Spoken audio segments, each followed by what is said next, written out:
non-law to the law, domain. And that's a beautiful and a very interesting journey. So secondly, what is highlighted here for in spreading the, climate activism or the sustainability message, using this peer-to-peer education, because I think this is the most effective and the best learning tool. No matter how much we try as a expert, as a teacher, as a mentor, but what is the best learning comes is I completely support and believe is peer to peer, and it is very concrete and effective. So these are the two things which were very exciting for me when I was just looking at your organization, and that's how I decided that, yeah, I would like to be part, and let's see how things are ahead. All right, now moving on to, as you are aware, the title of my presentation today, or the talk, is the evolution of Indian environmental jurisprudence and how the courts have played role in context of climate change.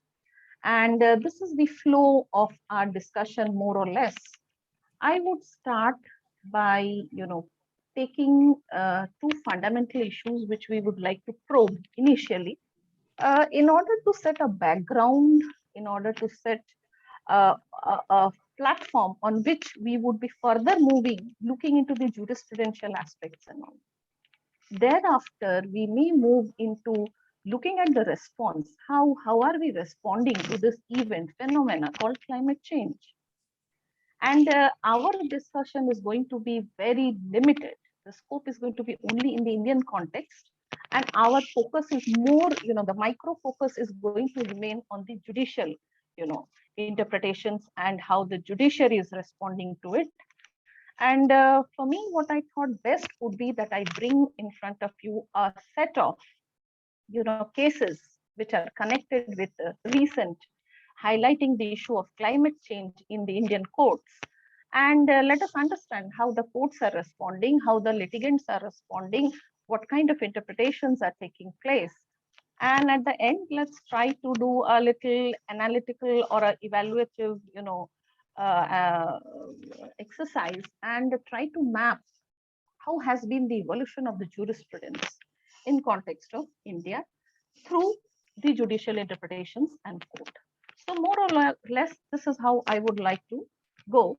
Any of you would like to pose a question, or you want to add something? And like I always say, as a law teacher, I always say you have every right to differ. A law class is not a law class if you do not have another opponent. And I think this is the beauty of the profession also, where you can stand on the other side. I think Shuma will tell us more about it, that you can stand on the opposite side, use the same law, yet you can win the case and you can get the name, fame, everything. That's the magic. So feel free to differ, feel free to counter me. Let me know anything you would like to add, and we can have a discussion at the end. All right, so let's move. So just before, once again, so Shuma, now the audio is fine? Or you still want me to increase the volume? Shuma, you're not audible actually. Okay, if you can slightly increase it, slightly. Okay, let me check. Yeah.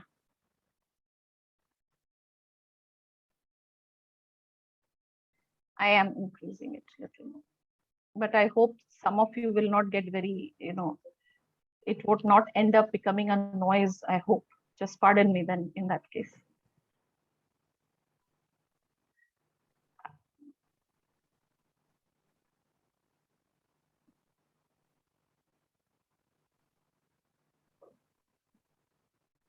No, the sharing is gone, I think, when I tried that.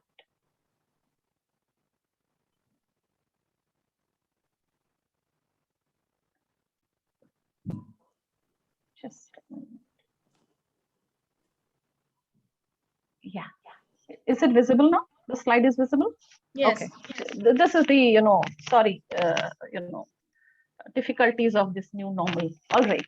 So our first, for the to set a background, our first probe or question, we want to understand that what is the correlation. I think all of us are aware, having been living this relation, that humans and environment, do they bear a correlation? Is there a correlation?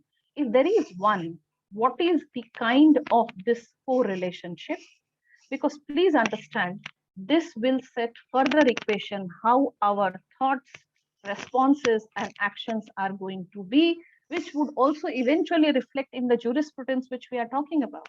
All right. So this is important for us to once just revisit this correlationship. Now, I'm going to put, because they always say pictures are more impactful than the words or the scripts. So I'm just putting two pictures in front of all of you.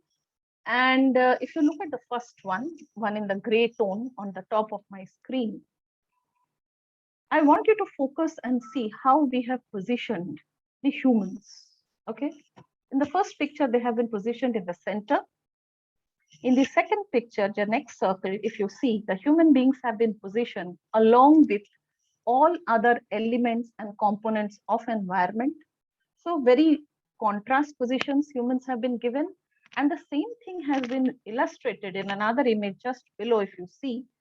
And here it is that humans, they have been, taken as an object, and nature as a subject, and vice versa. It has been.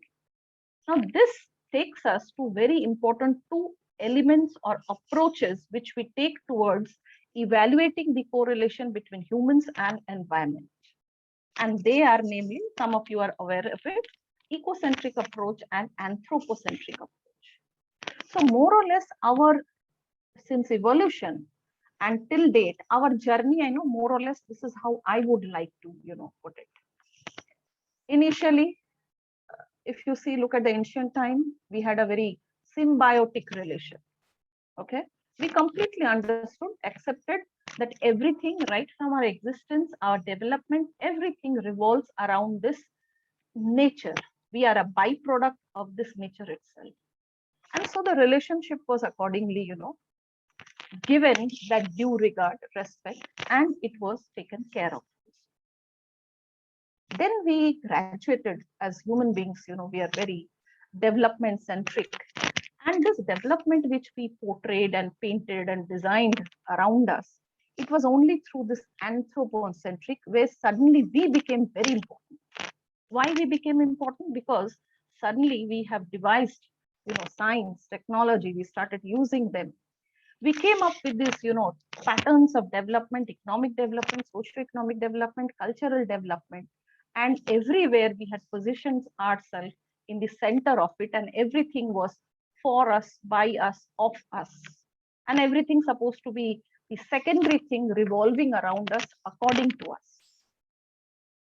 However, after coming to this approach, slowly we started realizing there are problems. And these problems were known as growth spills. Early writers, if you look at, like Rachel Carson, she was one of the first one who was trying to blow little whistle, that there's going to be a little problem. How are we using our science and technology? And we might be facing the catastrophe ahead when she wrote the celebrated writings like Silent Spring. Probably we tried to, completely discard at that point of time. Today we know how true. It was recent, yesterday I was reading, Times of India, and a very interesting small article. It says salt, such a basic natural, commodity product widely used, may have your microplastics. Now see where we began the journey and where have we come.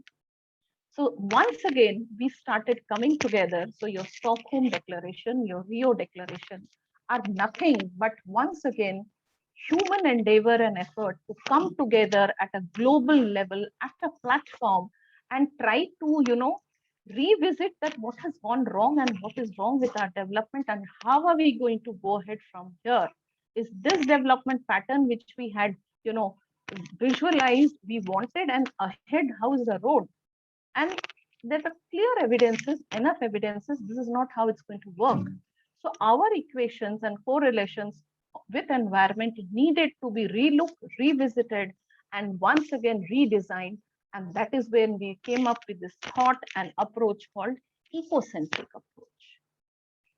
That it cannot be environment minus and development or environment and development. It has to be environment plus development or plus humans. That has to be the equation.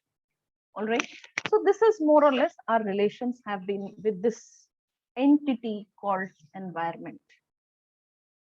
I am going to add another adjective and explain to you that today, if we have to, talk about the humans and the environment correlation, out of which I see climate change is another, byproduct of it. It is a conflicting dimension. Our relations, they are not harmonious anymore. And when I say conflicting, we can clearly see two distinct parts of it. One where we have the causes and another side we have the effects. So today when we talk about pollution, we talk about degradation, we talk about exploitation, mindless growth, development, waste issues. They are nothing but several causes which are giving a lot of effects and ill effects into our life, society, and development is getting slowly and slowly stagnant, if you see. It cannot develop more than a limit. We have started calculating what is going to be the per capita climate change cost. We have gone to that. So, things are changing very, very drastically in this conflicting dimension between humans and environment. And now coming this interesting phenomena called climate change. Now, when I say climate change, if you see, there was a discussion from Stockholm, Rio, that we need to develop a new approach to maintain the balance between humans and environment, and sustainability was portrayed as the mantra. All of us are aware. Now, sustainability per se is not something, I always tell it in the class and share it with my students. It's a theoretical and 2.5 line concept. The challenge is that how are we going to apply? And what we have learned through our experience that this can be implemented in a real context by using its tools and techniques, which we call, and they are, most of us are again aware, being connected with the environmental domain, that your precautionary approach, your polluter paper approach, your doctrine of public trust, intergenerational equity, and common but differentiated responsibility. These are the tools and techniques which are helping to apply this concept, which is theoretical, into, but it has its limitation. And when I say it has its limitation, this is how I like to portray it. So the story is same, the blind man and the elephant. Some says it's a theoretical concept, some says it's a fuzzy concept, some says development for whom. If the theory or the definition says, to meet the need of this generation, we should not compromise with the need of future generation. This generation pertains to which? Who will take the obligation? Are we talking about 2021 generation? Are we talking about 2020 generation? Are we talking about 70 generation? So, things are little not that concrete, not that clear. And hence, there are still a lot of challenges, even if we come up with sustainable development to be our solution and mantra of, future development.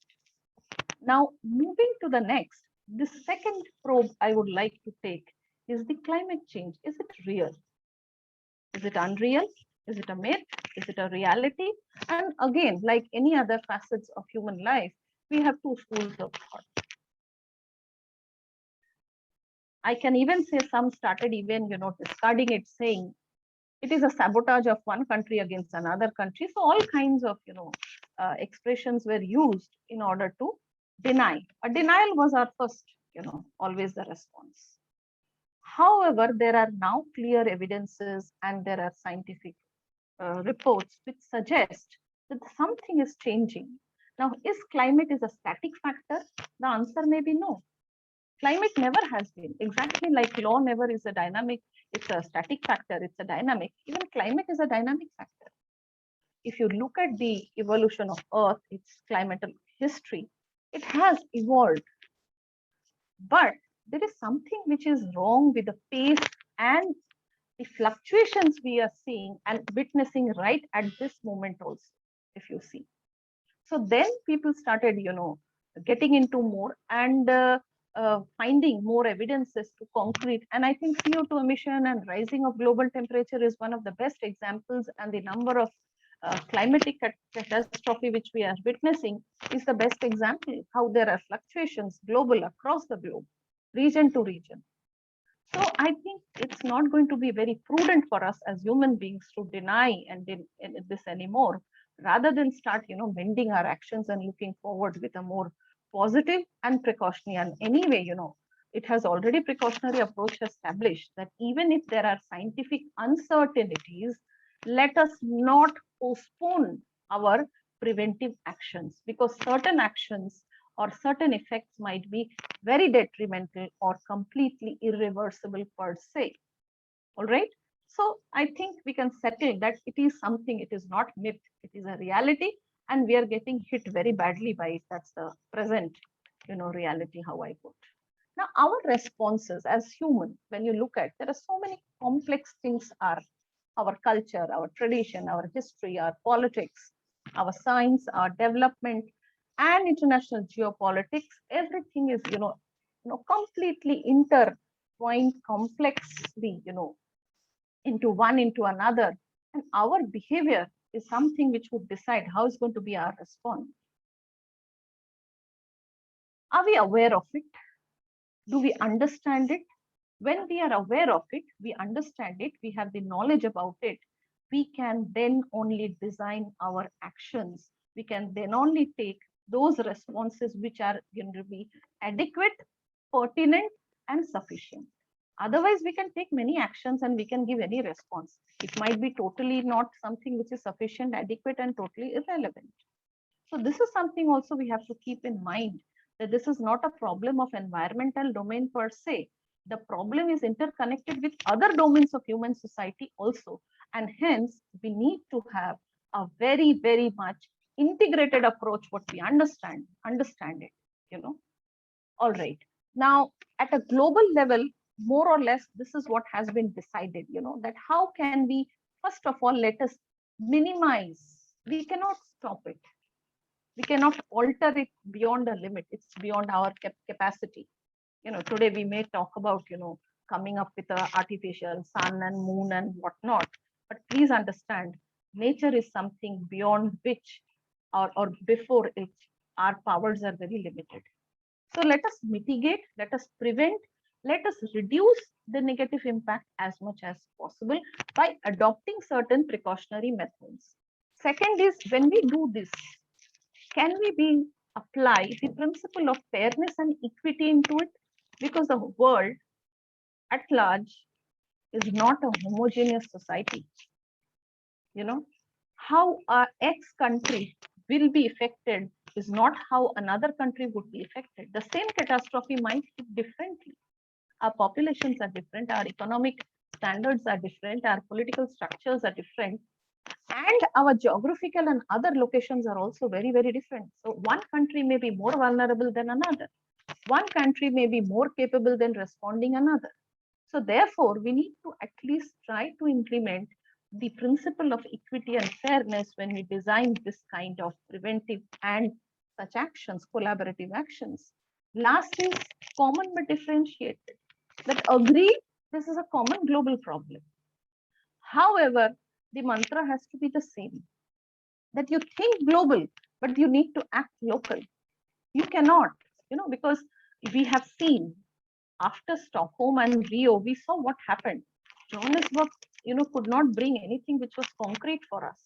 And how long it took us to bring another climate change, protocol or instrument at the international level till we came to Paris. And that also, there are so much of, challenges and how binding is it? How difficult was it? We all know about it. And how effective will it be? That also we understand today, and what might be the future course. So anyway, all of us understand that there are limitations and challenges of the international domain in the environmental law, and we need to keep them in mind and then act accordingly. Now, when we say now slowly let's shifting towards the main focus of us to understand the jurisprudence through the climate litigations. Now, before we move into the specific case of India, we can have a little, comparative view of the global, scenario. How? Are there cases in other countries? Are there filed? What is the number of cases? Of course, number is only the tip of the iceberg. They don't, tell you the whole story and the reality. But still, they are important for us to give a basic idea that there are litigations which are coming up and what are the numbers. And that would show what kind of responses we are now designing to use the law in a court of law to get remedy with the issue called climate change. So I am just going to put, if you see, look at United States, 1,000. Compared to this, if you see a smaller country, Australia, but the numbers are very interesting. However, if you see, the UK has put a separate number, and if you say European Union, together they have put the same, all right?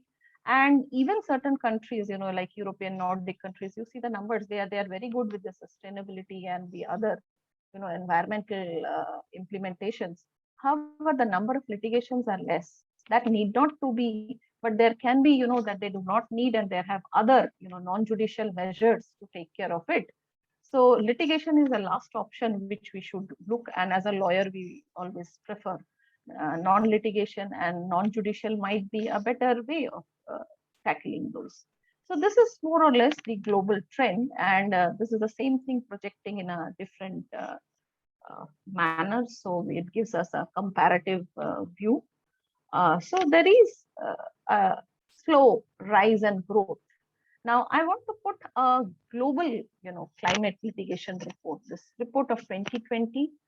The objective of this report, which was on behalf of the United Nations Environment Program, which released this January 2021, to take a status quo, that what is the status of the global litigations on climate change.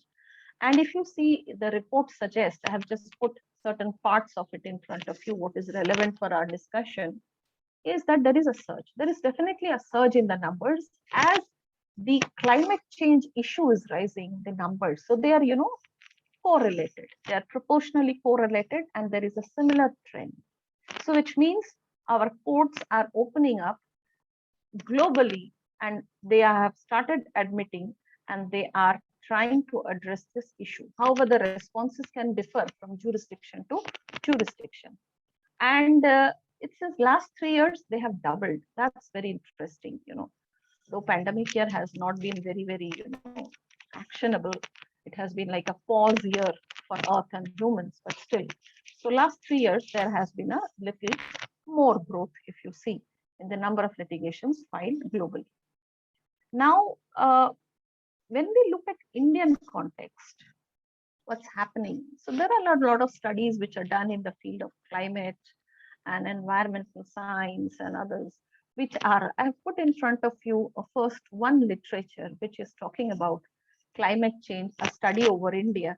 And this particular study done by A.K. Sahai, he said, he took a case study of the central India, which is Nagpur, and he was trying to do the analysis of the climate and weather and its consequential changes. And it is interesting. Why? Because we understand now that there are studies and there are such scientific, experimentations and examinations are going on to prove the local effects of climate change in India. And that was my intention to highlight this literature for you. Now, if you see India, how is it very vulnerable? Is it, doesn't need to worry immediately? It has a lot of time in hand and all. Now, when you look at India as a developing economy, as a very populous country, which is still struggling very hard to, bridge the gap between the haves and have-nots, there are issues pertaining to environment, and there are issues now pertaining to climate change. Our position, we are the third highest country when it comes to the emission. Though we are not the third developed country, but our emissions are as equally high like our populations and other environmental challenges. And when you look at the geographical location of India, the demography, the population, and the other factors, social, cultural, other factors, definitely we are one country, and economic, of course, we are one country which can be as vulnerable as any other smaller Asian country, what I believe. So our position, clears us. This will determine how are we going to think and design and respond in our actions, may it be legislatively or may it be judicially. All right. Okay.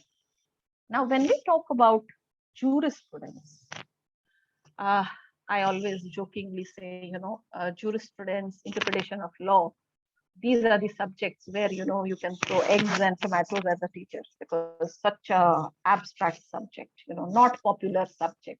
And I really feel, sometimes a little pity as a teacher that undergraduate students for I never, and I give a disclaimer in my first class that as a student I never understood what jurisprudence. As a teacher now, when I learn, I am absorbing jurisprudence, and with every course my absorption is going higher and higher and higher. However, I tell them, please learn, even if you know little bit of jurisprudence. Shuma, I think you will support me. And little bit of interpretation of statute, you can be an ace lawyer in your profession. So this is the motivation I try to pass on. Now, jurisprudence, when it develops, it has components into it. The one aspect of jurisprudence which is contained through the statutory or legislative tools. What law do we have? Do we have laws? What kind of laws? What kind of legislative tools we have? The second aspect of jurisprudence includes the implementation or further, you know, uh, I can say designing of more executive lawmaking, rule making, delegated legislation also we may call them, such policies. So your core is your tool, is your legislative tools and statutory tools. From that, the next level percolates is the executive rule making or policy making and the implementational what is done. After we have done with these two, the third facets of jurisprudence which gets developed by is the judge-made laws. We also call them judicial interpretations or judicial decisions, as casually we say. The courts, their interpretations. Because sometimes what happens, the text of law may prescribe something and it can be very subtle. It can be not expressive and very implied. However, a judicial interpretation can fill that gap. And if there is any ambiguity, it can remove it and it can bring clarity and make the law more effective and workable. So when you have the bunch of statutes and legislative tools, they're still very much dead letters of law. The executive rulemaking and the implementation brings them into action. The law becomes operative.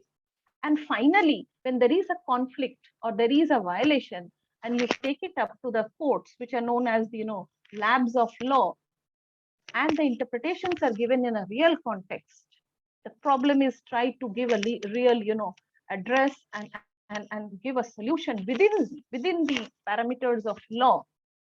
That is the real application and use and working of law, and we come to know what are the challenges and gaps and lackings and limitations of our law, and this helps the jurisprudence to evolve more. Apart from these three, there are other also few sources which helps the jurisprudence to grow, and that is juristic writings, expert writings, and it can be precedents from other countries which we follow. May it be legislative policy tools, or may it be judicial decisions and all. So all three, four components together, what develops the jurisprudence of any subject. Now, when you say climate change, it is a very, very new nascent subject. It's just coming up, a domain. It hasn't been able to establish itself as a full-fledged domain. And the jurisprudence also is still developing. So let us now look at these 3-4 facets and try to analyze how the jurisprudence of climate change has evolved and it is developing in Indian context. The case might be nothing has developed. There is no jurisprudence. Things are pretty much still, at its very early and not so encouraging state. It can be maybe there are some developments which are, but it is not looks very encouraging, or it can be otherwise that there are development and things might be more promising and it has a possibility of growing in future. So let us look ahead, keeping this in our mind and background. Now, first thing I want to put in front of you, the statutory tools or the legislative policy. The Government of India 2008 has come up with this National Action Plan on climate change. Now, those of us who are aware with this, statutory interpretations, we understand the title itself is very interesting, and it kind of gives us a preview of the whole statute or law. Whole statute. We start interpretation right from here. Now, I want you to be little attentive and pay a little focus on this National Action Plan.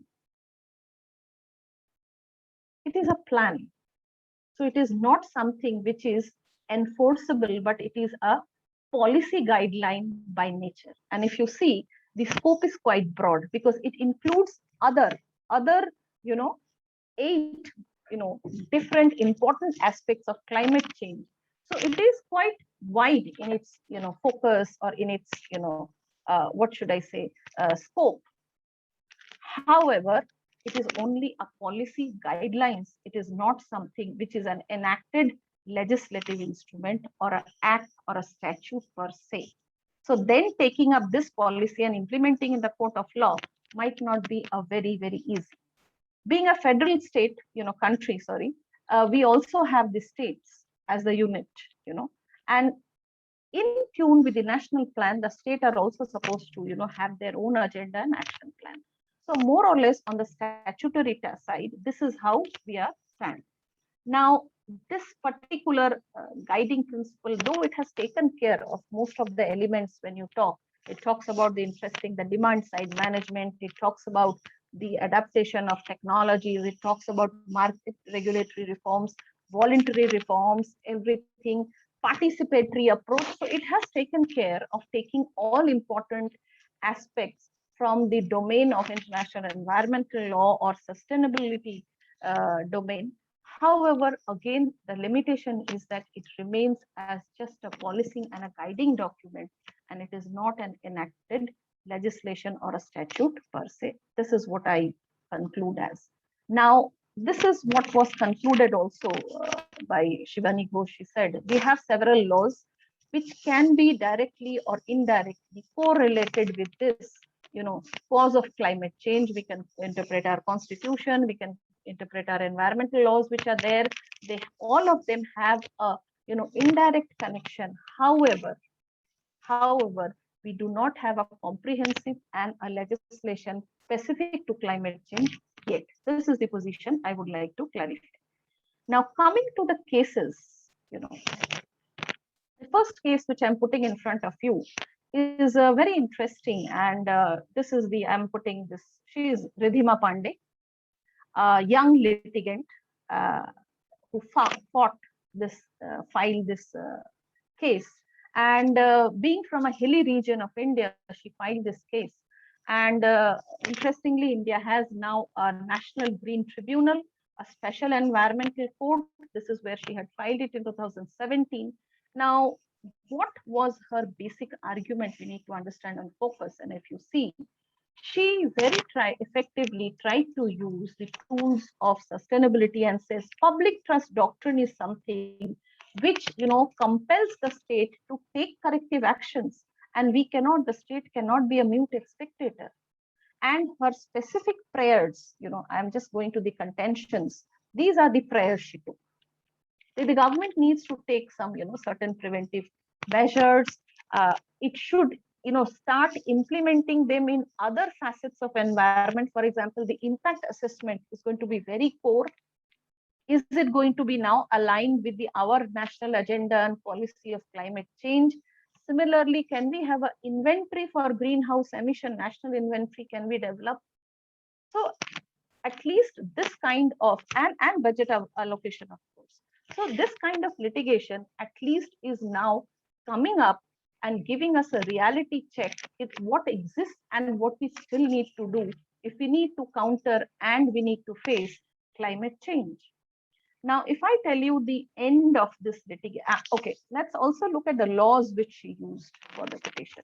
Okay, this petition tried to interpret or apply the umbrella legislation, which we call the parent legislation is the Environmental Protection Act. Then it also, because it was filed in NGT, so of course the jurisdiction of NGT was invoked. And here under section 2M, a substantial question of environment relating to environment is the core of the whole interpretation which it stands. The question is environment or climate change is a substantial question of environment or not? So this was highlighted, and then integrating the other principles of sustainability, and interesting was looking at the other jurisdiction for persuasive precedent, because these are very new upcoming cases. Our jurisprudence is still not settled, so we are still looking at other countries and trying to get a lot of guidance, and how can we take a position judicially. However, you might not be very happy to know the petition was at the end dismissed. Now, those of you who know the law and the jurisprudence and how the law, acts, a dismissed petition or when you lose a petition doesn't mean end of it. Jurisprudentially, it can still have a lot of value. And this is what we need to understand as a law, as a researcher, as an activist, that if we lost it in the court of law, the statutory, there might be limitation. There might be a problem with the interpretation. We may not have adequate laws, or maybe courts still not have developed the right approach or attitude towards giving this kind of remedies. So a dismissed case, prima facie, is not a dismissed case for us as a researcher and those who are involved in the field of law. And this actually helps us to devise our further actions and thoughts. How are we going to design the next one? All right. The second one case, if you see, again an NGT case of 2017, where exemption was granted by the government and for construction industry. We have this, some of you who may be aware with India, we have this famous ad, it says, India is developing, so we are going to build every day and there's going to be dust and this and that. That's a facet of development. But the reality is there is a lot of emission. And if you actually exempt a very booming industry like construction, how are we going to then tackle the climate change issue? And I was very happy to see the observation of the court that if you exempt the industry, it is, it is very ipso facto, I should say, is the derogation what we have committed at the international level, and it is our constitutional obligation under Article 253 that we have participated as a state and a nation, taken a voluntarily, that we are going to cut down by 33% before anybody could announce. But at back home, when we do some exemptions, it highlights and it kind of highlights the gap between our international commitment and our actions within our jurisdiction. Next, if you see, the third case which I'm putting is again an NGT case. The difficulty was when they wanted to start and waste to energy plant in a residential area. Yes, it does look problematic, but should we allow such plants to operate or not? And again, if you see, the court rejected it, but the court said, we don't deny that clean development mechanism or bringing down emissions is not, it is very much part of our agenda. However, we need to facilitate them, keeping all kinds of precautions and checks and balances in place. And this, I think, should be our, take from this kind of cases. Even if we win or lose this case, that doesn't matter. The jurisprudence ultimately, it is adding in the development and its evolution. The next case I'm putting is an NGO. It's known as the Federation of Rainbow Warriors, when they challenged it. And here, if you see, this was challenged in the Apex Court, which is the Supreme Court of India, an airport project and the clearance which was granted. We have number of such cases where initially the clearance was granted, but with the intervention, non-judicial intervention of activism and judicial intervention, then the government quickly rolls back and it goes to the court, then the final judicial review. Now here also, I could very clearly see and analyze there are very, very interesting and positive approach which the court adopted. See, please let us all remember that sustainable development does not say no development. What it says that development should be with environment. And here, if you see, the project was very interesting. So finally, in 2020, what the government did, they allowed the project, they revoked the suspension and gave a conditional clearance, what we call. So they try to maintain a fine balance because this airport promises to be one of them which will have very little emission. And it can be a benchmarking project and which can help us, to replicate this for other projects. So I see primarily how it is, and it has not only taken precautionary approach. If you see the condition, NERI overseeing the project will be a precautionary approach.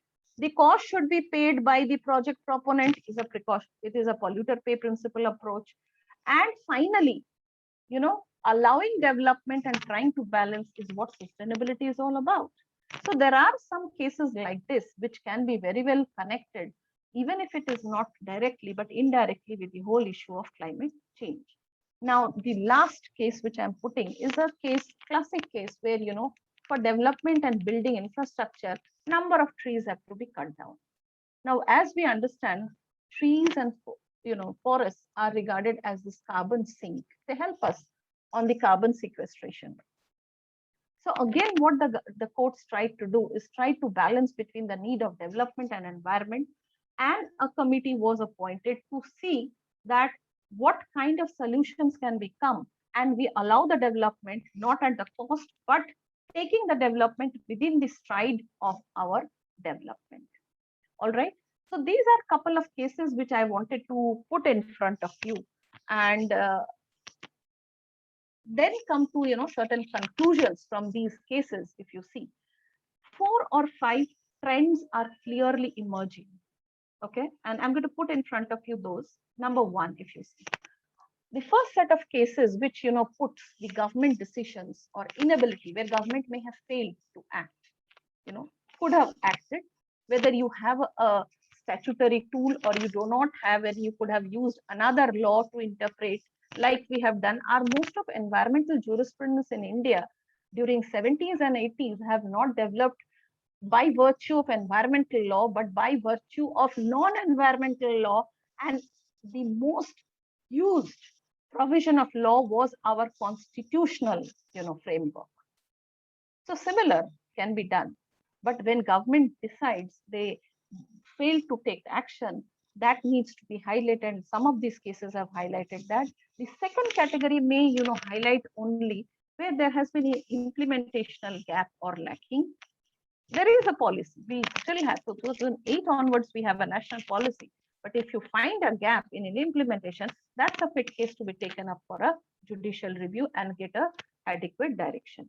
Next is the third category.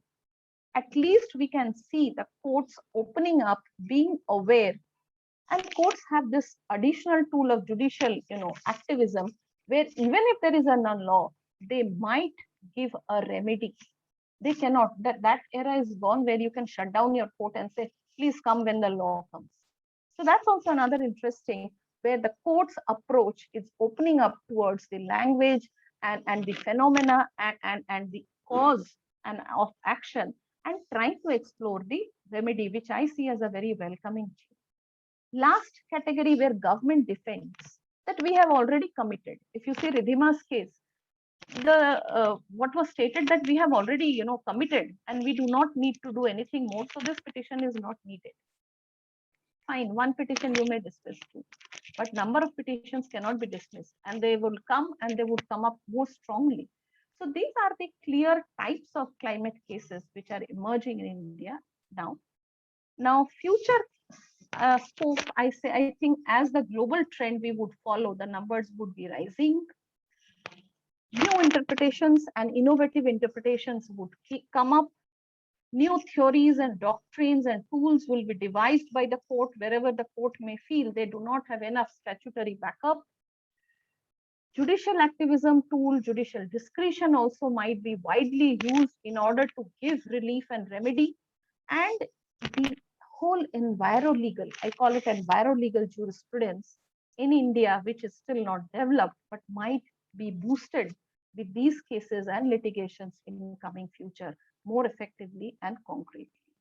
Now, this is what the global statistics says. There is a worrisome trend because now we are at a nascent stage. So most of the cases are getting an unfavorable outcome.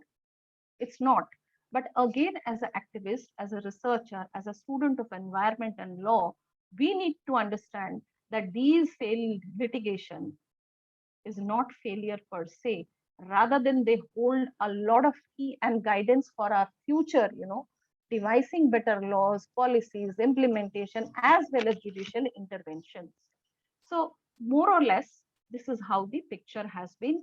And India being, party to this whole global network has been influenced and affected and is trying to devise and come out and develop its own jurisprudence. Finally, I would say what happens at the global level or national level doesn't matter.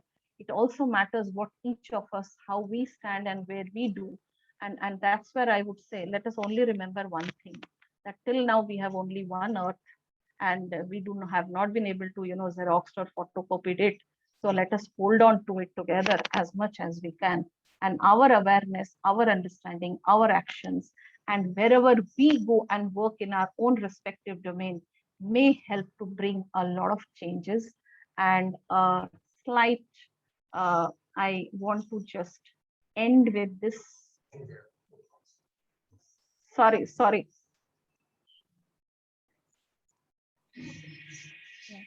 Thank you so much, Dr. Mukherjee. Okay. There is, I Yes. think, one question. Can you Yes. hear me? Yeah. Yes. There is one question. Can you see one second? Yeah, I will. Yeah, please. If you can kindly address this question. What? In the chat, I would just. Yes.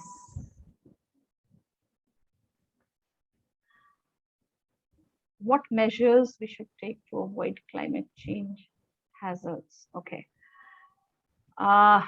Yes, Abhishek, am I right? Yeah. Abhishek, what I would like to tell you is just now what I just concluded as, please imagine in such situations like climate change and all, every drop counts. Nations and international organizations at a broad level can take certain decisions, but finally it's going to be action and our each individual which would matter. If we are fighting for literacy, if you're fighting for poverty, if you're fighting for education and other our civil political rights, this is also needs to be another regular fight for us. It needs to be as basic as our healthcare. India has a very good example of a good campaigns like polio, every drop for each kid. Similar campaigns needs to be done, because otherwise, depending on the state and looking at our statutes and waiting for the judiciary to come up may have certain effects only at a very prima facie level. Each family, each citizen, each youth being aware, trying to start slowly corrective actions, I think will bring a change which might be driven from the bottom. It's always doesn't, top down approach doesn't work always. So I would like to tell you, you at your individual start and you can be a benchmark for others to follow. For example, if I have to tell you, since I have the understanding, I have dealt with this, I do very little simple thing. I try to segregate my way. I try to keep the plastics away.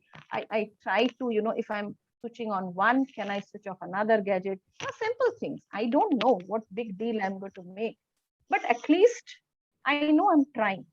And tomorrow someone might follow, and that should be the chain reactions which we need to spread the good viruses of this. So this is what I would like to suggest. Yes, what is your stand on the commodification of natural resources? More commodification natural resources, trust me, I am also very because I always like to recall this joke that iPhones and mobile phones comes faster than your prayers, before your prayers are even heard. So commodification of our market is something I always say. I was trying to grow something and I saw how slowly it grows, and I was just telling my at home, sharing with my family. I think till we were growing, we must be consuming so little, because we had no option. When it grows, we can consume. But the moment we changed things into commodity, we created a market, and money was the medium of exchange, and all of us have it. We started using, overusing, exploiting, and wasting a lot of. So commodification, yes, I always have a problem to it, and we have over. When you look at your, you go to your shopping things, you look at your online and mall, we have produced so much more than what we consume. But that doesn't hold them up. We are not going to put a pause for next 5 years. No production, no sale. Rather, this pandemic has created havoc. But I think we had enough. All of us have managed. Rather than, I think, if you look at our cupboard, it's giving us a nightmare. Why we have so much? We are not able to use. So commodification definitely is a problem. And from here, we need to start rethinking, revising the whole course of action. Yeah, it's coming quite fast. I don't know how many I can. How would you comment on the local bars spreading the awareness about? See, local, I always say, we tried even democracy and we said, oh, we are going to make fantastic law for you at the, parliament level, which is the touchstone of your democracy. But then it doesn't implement at the bottom, the core level. So then we said, oh, let's talk about reverse, grassroots democracy, empowering at the. So this is the same thing. If you can plan anything to create, and I think students and youths can be the best one. Pandemic, I was just thinking what assignment to give in my class. I said, social media inside out. Nothing, just design, pick up environmental theme and design some, Facebook page or just spread awareness. And when you think you have designed good, pass it on to another NGO which is doing this work. So extending our hand, because I always felt, with very limited resource, manpower, NGOs tried very hard to, strive and achieve their goals. So if you can integrate the community of students, I have a 60 in my class. If 60 can find out 60 cases and compile and give, so much for them to do. So this kind of awareness and environmental programs can help a lot in filling up the gaps wherever the state or the government and such can't reach. Our lands are getting scarce, and we resort to measures like vertical farming, yes, and setting up vertical gardens. See, any new technology might have very all different approaches. I was reading about vertical gardens or vertical farms, I should say, a couple of years back, trying to do a little research. And preliminary, a lot of people says, oh, we don't prefer, as long as it is normal, it's not natural, right? But I think in today's context, it's going to it's becoming a reality and part of our life. When you need to survive, you won't mind, I think, where the food has come from. So vertical farming doesn't look to be a very natural and a healthy or a organic option, but definitely might become a survival option. And especially when you look at, especially like New York City itself doesn't have anything, but it has a good population. It says, we don't mind if we have 2-3 farms. The city will be self-sufficient. Singapore, again, looking at it very positively. So technologies which are just still coming up may have, certain limitations, may have certain adverse effects, but we need to slowly, start using, experimenting, and our limitations might be, counter, and then it can be designed better. So I don't deny to the possibility it can become a very, very new normal in future. Yes. What if you are ready to do environmental resolutions in rural area with the help of law? Do first. I think this is the first question out of our topic. Mustafa, yes, you're very right. Our pattern of development is very, very urban centric, very urban centric. Any city you go, 20 kilometers off your urban or a city limit, the development doesn't percolate. However, in pandemic situations, I have seen those rural areas and villages are much more self-sufficient. In your urban center, if the state and the government and the law and order enforcement or police doesn't stand, the lockdown is not successful. But in rural area, there is no one is going. They are implementing themselves. Voluntary mechanism works better. So if you can empower and reach, I think you will see better actions compared to your urban areas, and where you have huge migratory populations and very, claustrocentric population, which is only, bothered about their own survival, food, and myopic, you may have a better results there. And this migration flow also you'll be able to, because pandemic also gave us a reality check in India per se, how much of internal migration happens. Globally, we are all over the world, no doubt about it. But even within India, how much migration, which we were not aware, and the pandemic gave a good reality check that how we need to start, decentralizing our developmental centers and empower equally both whether rural or our urban centers and cities first. Yeah. Um, Shaista says, yeah, commoditification, I think I answered. Link to PPT, yeah, if you should thank me saying that you're not my student. If my student in the class, I say no for PPT. And you should ask me why. After 10 years of my teaching, I took a reverse turn and I said no PPT myself first.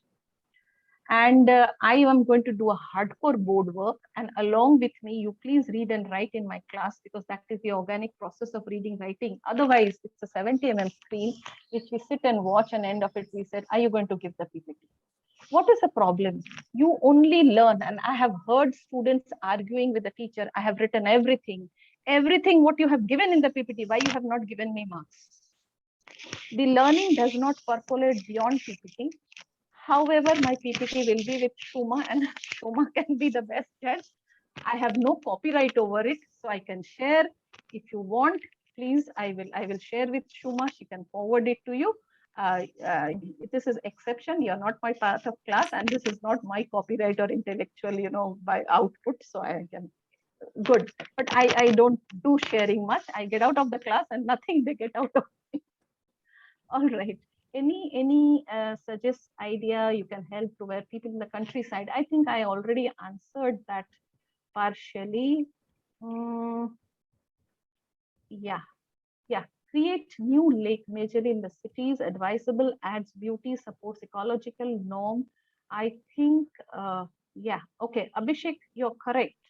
Now, we have very interesting case studies in India. When you look at the city of Bangalore, it was known for lake, Udaipur.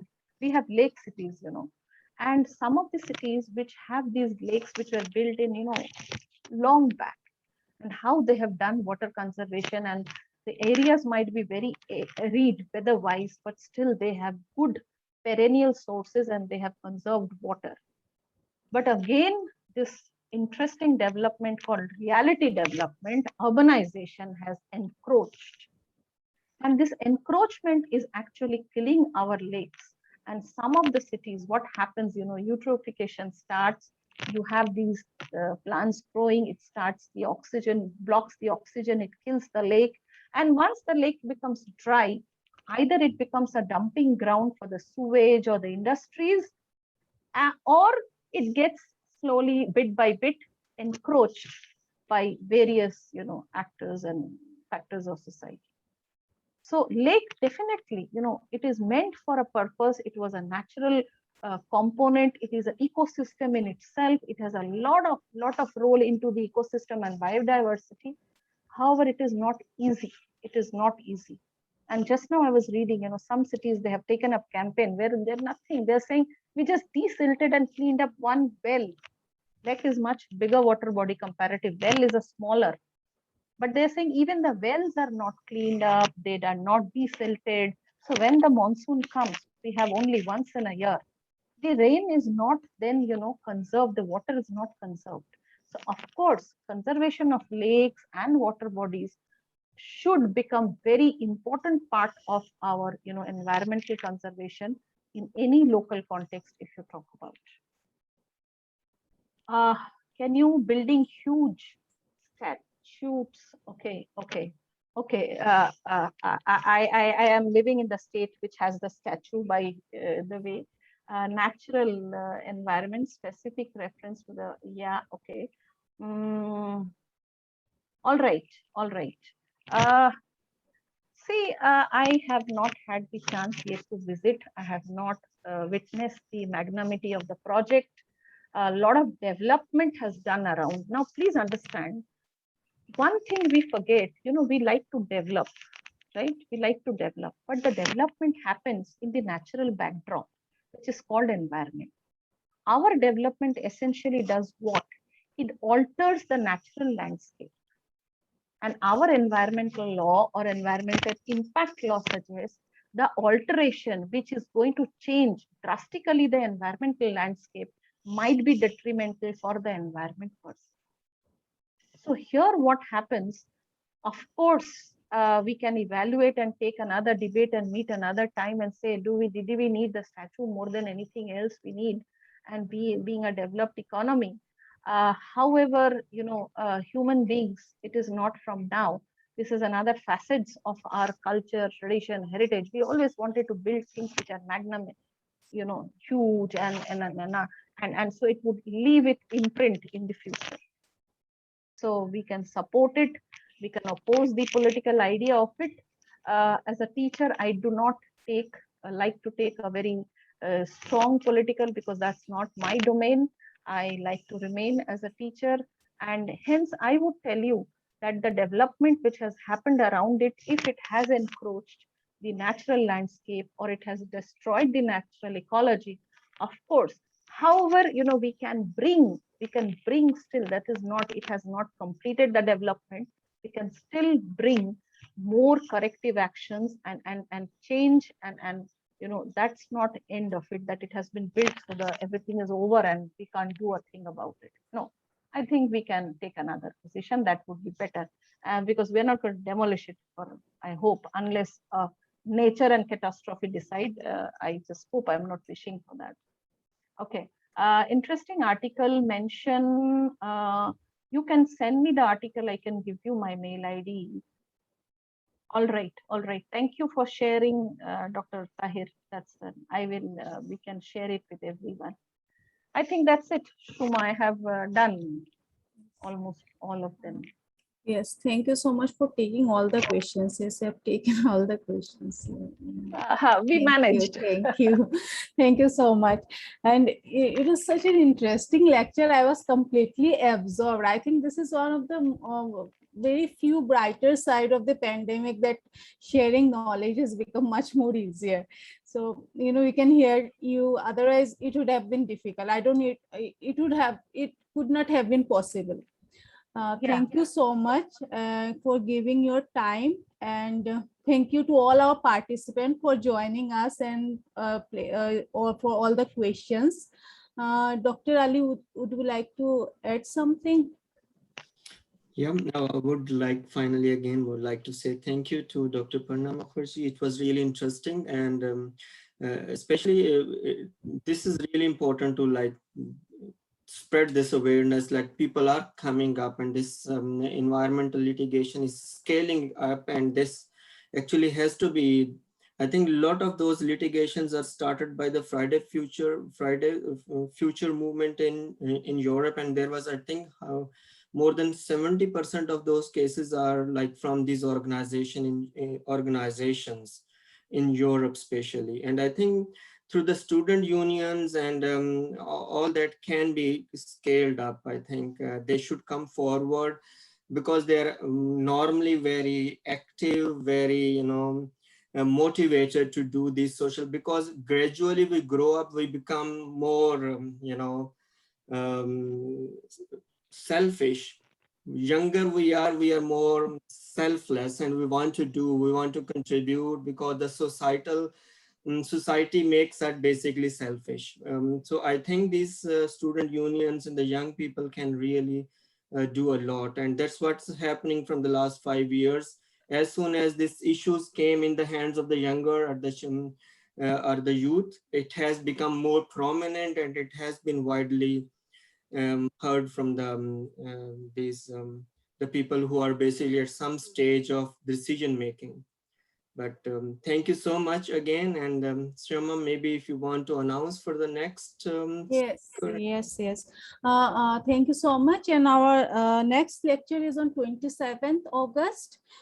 It's on restorative justice system. So anyone interested can write to us, or we'll share the login credentials with you. Thank you so much. Thank you again, Dr. Mukherjee. It was an interesting lecture. Thank you so much. It's a mutual pleasure, I think, that we shared. It was a different evening, wonderful evening, being across all over the place. We came together, and good was that cause of environment, and hopefully we will have, you know, good thoughts and positive actions even at our own personal level. That's all I wish for.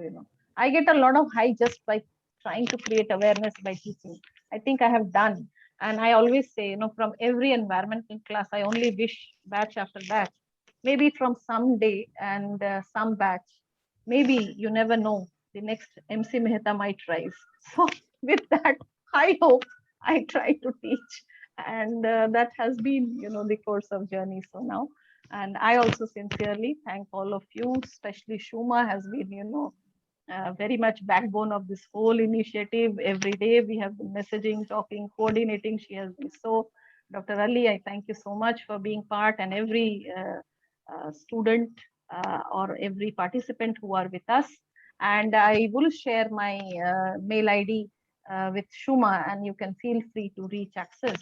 I'll be more than happy if I can be of any guidance or any help for you to connect. I'm also available on LinkedIn. You can connect there also. I'm fine to do that. Okay. Thank you. Thank you so much. Thank you. Thank you. Thank you. Okay, thank you so much. And then I wish you all of you a nice evening. And I think the weekend is approaching, and have a nice weekend. Okay, bye. Bye. Bye.